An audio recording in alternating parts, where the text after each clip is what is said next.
सूरदास जी महाराज भगवान के परम भक्त, जिनके अंदर सारे गुण हैं, लेकिन तब भी ठाकुर जी के सामने खड़े होकर के कहते हैं, मौसम कौन कुटिल खल का, मौसम कौन कुटिल खल का, मौसम कौन कुटिल खल का, मौसम कौन कुटिल खल का, जो तन दियो ताहि बिसरायो, जो तन दियो ताहि बिसरायो, ऐसो नमक हरामी मौसम, ऐसो नमक हरामी मौसम, कौन कुटिल खल कामी मौसम, कौन कुटिल खल। ये बात क्यों कह रहे हैं हम? सूरदास जी जैसा कोई कामी, अरे काम उनको स्पर्श नहीं करता दूर दूर तक, कुटिलता दूर दूर तक नहीं है सूरदास जी में, लेकिन फिर भी वो स्वीकार करते हैं कि मैं कुटिल हूं, मैं कामी हूं, मैं क्रोधी हूं, मैं लोभी हूं, और हम सब हैं, फिर भी स्वीकार नहीं करते। हमारे अंदर सारे अवगुण हैं। कथा में जब वक्ता बताते हैं ना कामी व्यक्ति के लक्षण, क्रोधी के लक्षण, तो लोग बाग चर्चा करते हैं, ये हमारे पड़ोस में एक रहता, उसमें ऐसा ही है, वो ऐसा ही। हमारे एक दूर के फूफा जी हैं, उनमें यही वाला लक्षण है, और तुम में, हम तो परम पवित्रम, हम में कुछ नहीं। भैया जैसे रोज शीशा देखते हैं ना, तो शीशा में अपने आप को देख करके अपने बाल ठीक कर लेते हैं, अपनी आंखें ठीक कर लेते हैं, अपने गाल ठीक कर लेते हैं, अपने वस्त्र ठीक कर लेते हैं, फिर हम निकलते हैं। ऐसे ही ये सत्संग जो है ना, ये कथा जो है ना, ये गुरुवाणी जो है ना, ये क्या है? ये दर्पण है, ये आपके अंदर की स्थिति दिखाती है। यहां देख करके स्वीकार किया करो और उसमें परिवर्तन करने की इच्छा लाया करो।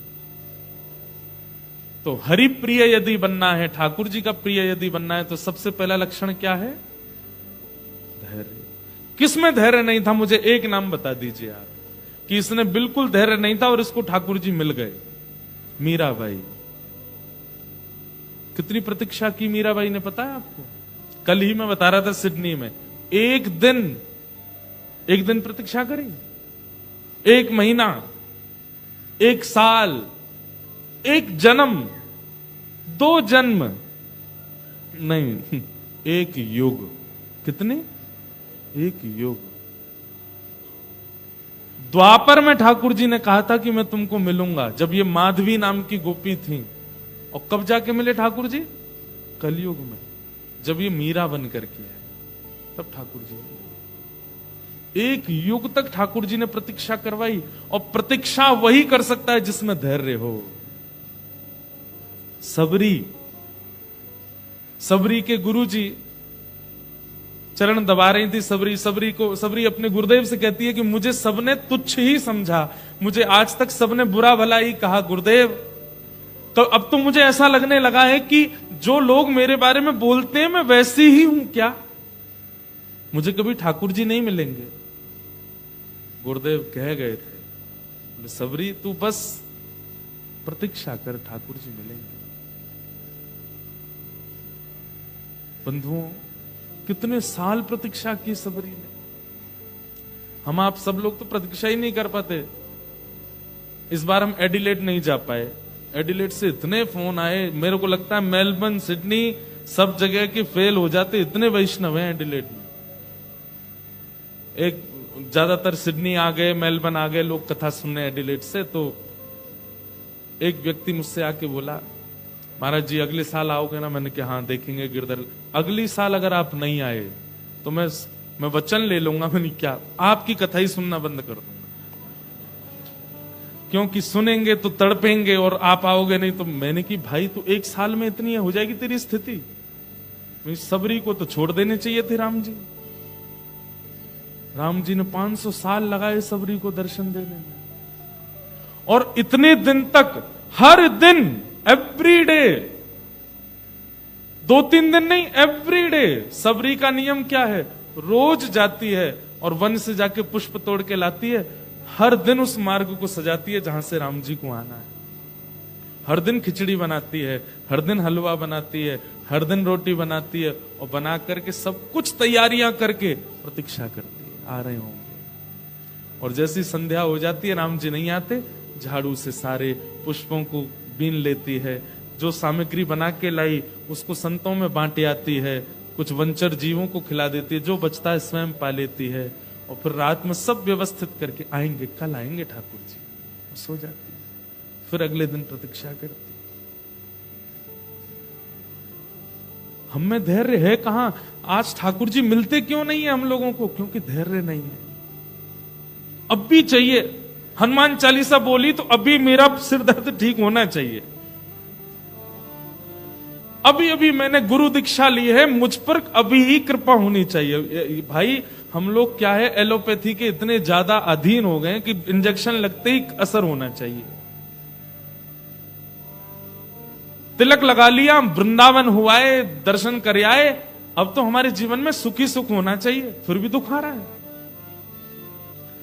वृंदावन हुआ है, वापस लौट करके ऑस्ट्रेलिया आए, एयरपोर्ट से जैसे ही आ रहे थे, सामान उतारने में और फ्रैक्चर आ गया पैर में। मैंने कोई अपराध कर दिया, श्री जी नाराज हो गई मुझ पर। इतनी जल्दी डिसीजन ले लिया आपने। धैर्य नहीं है हमारे चित्त में। एक बहुत सुंदर पद है, गाएं? आप लोगों को गाना पड़ेगा, भजन नहीं है, पद है, बहुत प्यारा पद है। जामग मेरो गिरधर आवे, जामग मेरो गिरधर आवे,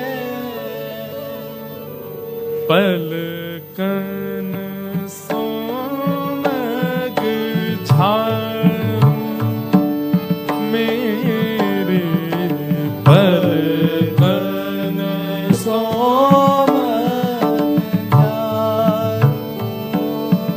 समझ में आ रहा है? ब्रज भाषा में है, पलकन सो मग झाड़ू। जैसे आपके घर कोई आते हैं तो आप पूरे, आजकल लोग क्या करते हैं, वो लैंप लगा देते हैं, उस मार्ग को साफ कर देते हैं, झाड़ू लगा देते हैं, पोंछा कर देते हैं। कोई संत आवे, कोई रसिक आवे, पुष्प बिछा देते हैं। बहारों फूल बरसाओ मेरा महबूबा है। बारात जब जाती है तब भारत में देखने लायक मंजर होता है। दुल्हा जब घोड़ी पर बैठ करके जाता है, सेहरा वेरा बांध करके, क्या कैसा भी हो बेचारा, काना भेड़ा काला जैसा भी हो, लेकिन जब बारात निकलती है तो देखो क्या चारों तरफ लैंप चल रही हैं, वो क्या बोलते हैं, अनार दाने फूट रहे हैं।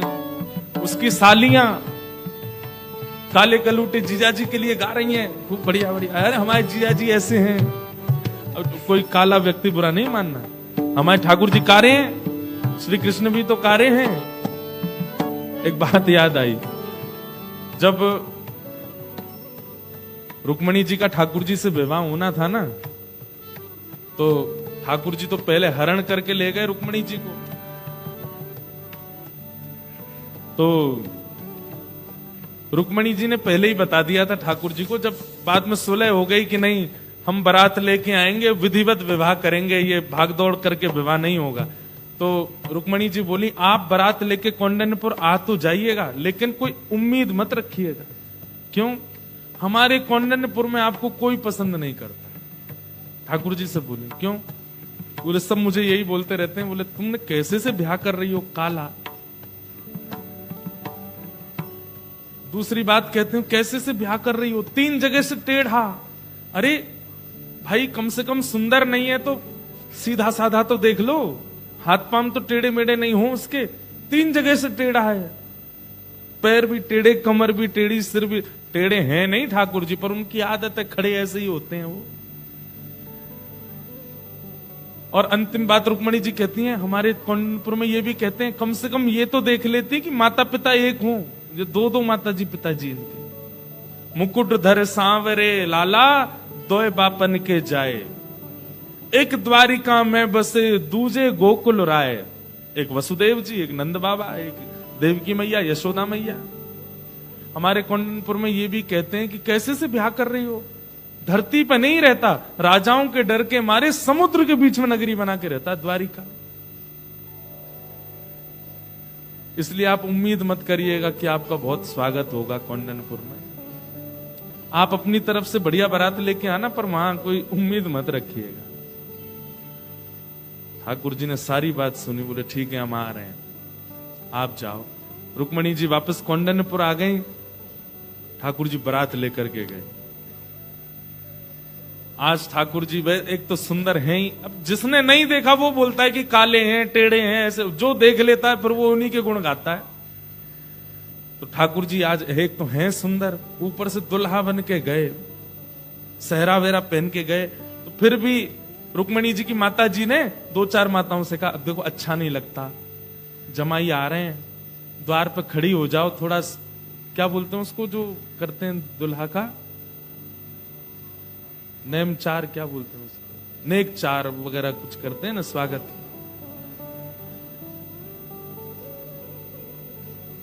2-4 माताएं तो चली जाओ बाहर, पुष्प वर्षा कर देना। तो जो माताएं बाहर गई ना, वो भी मुरझे हुए फूल लेके गई। बोले कार्य पे क्या डालना है, ऐसे डाल देंगे, अब खाना पूर्ति तो करनी है। मतलब किसी का मन था ही नहीं कि रुक्मणी जी का विवाह कृष्ण से हो। बारात आई, सब यदुवंशी नाच रहे हैं। अब यदुवंशी तो सब सुंदर, लोग बात करें, बोले यदुवंशी तो सब सुंदर हैं। बोले यही सुंदर हैं, वो सुंदर नहीं है, काला है, हमने सुना है काला है, ऐसा है वैसा है। लेकिन जैसे ही ठाकुर जी आए घोड़ी पे बैठ करके, त्रिभुवन कमनम तमाल वर्णम रविकर गौरवरांबरम दधाने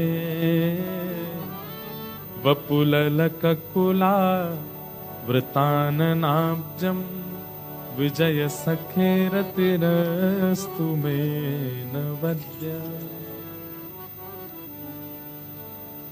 नियम ऐसा है कि जब बारात आती है तो माताएं गारी गाती हैं, जमाई को गालियां देती हैं, वो सगुन होता है गारी सुनाना। तो गारी गा रही थी बेमन से, तुम ऐसे हो, तुम वैसे हो, आदि आदि। इतने में कहा, अरे बारात आ गई, देखो दुल्हा देख तो लें। अरे कहा देखना उसको, अरे देखो तो एक बार।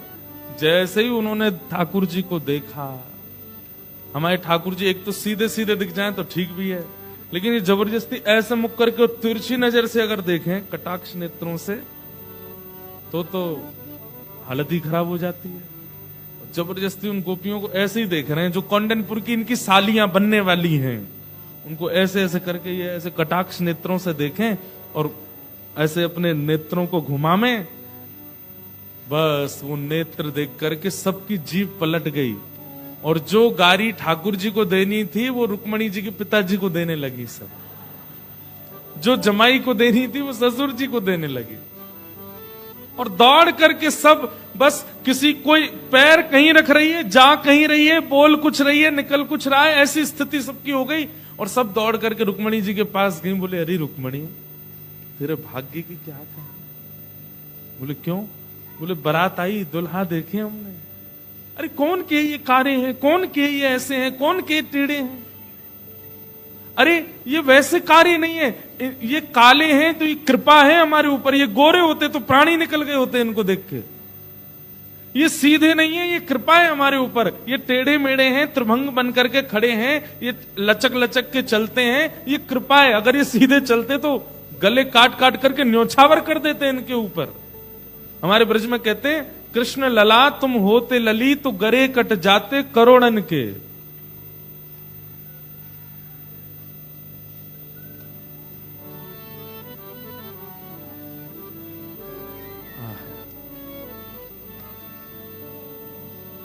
सब मोहित हो गए ठाकुर जी। तो हम क्या बता रहे थे, कहां पहुंच गए?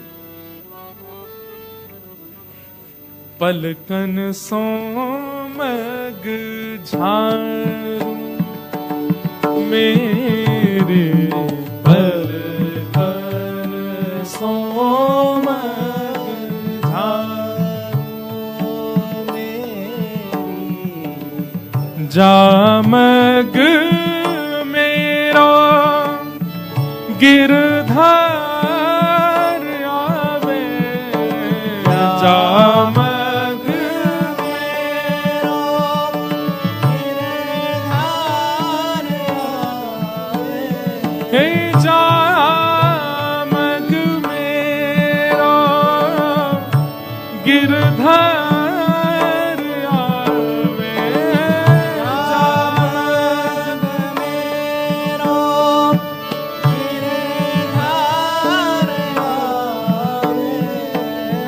तन मन यौवन वारू तन मन यौवन वारू मेरी पलकन सोमग झारू मेरे पलकन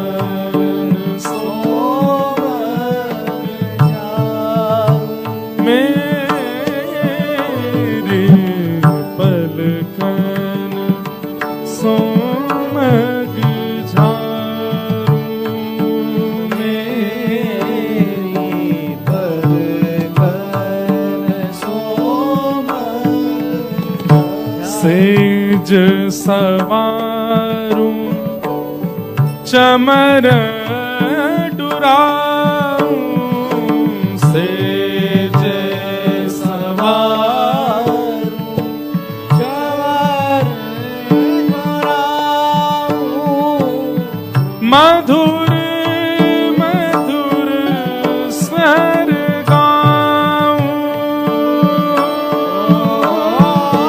मधुर मधुर स्वर हे रसिक प्रीतम प्रिय जो मिल मोहे रसिक प्रीतम प्रिय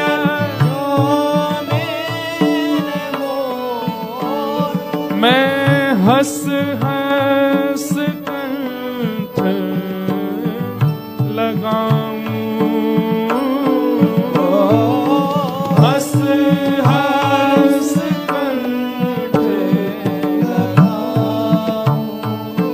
मेरे पलकन सोमग झारू मेरे पलकन सोमग झारू हाँ मेरे पलकन सोमग झारू मेरे पलकन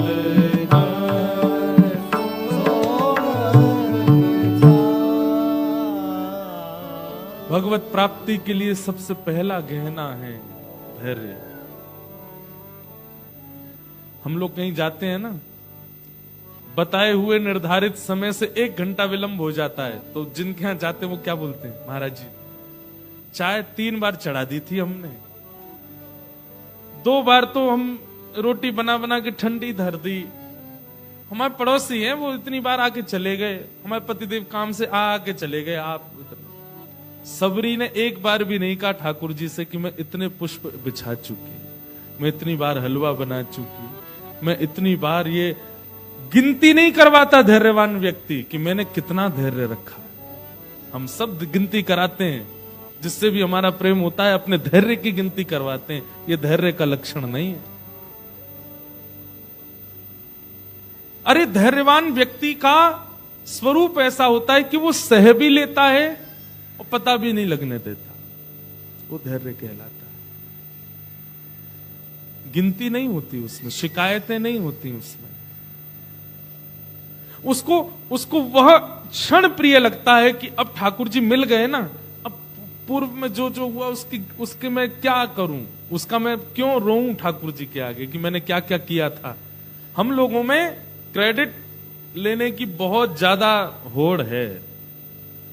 नाथ मैंने ये किया, ये किया, ये किया, आपके लिए ये किया, गिनवाने की बहुत होड़ है। पर धैर्यवान व्यक्ति गिनवाता नहीं है, वो बस करता है। उसको लगता है कि यही मेरा इन्वेस्टमेंट था। और धैर्य सच में एक इन्वेस्टमेंट है। सबसे पावरफुल इन्वेस्टमेंट है भक्ति में धैर्य। इसलिए हरिप्रिय बनना चाहते हैं तो सबसे पहला धैर्यवान बनिए। धैर्य चित्त में लाओ। अब मेरे तो बहुत सारी बातें आती हैं मन में, इतनी सारी कथाएं आ जाती हैं, मैं धैर्य पे ही 2 दिन बोलने लग जाऊं। पर आप लोग समझ गए ना, धैर्य, धृति,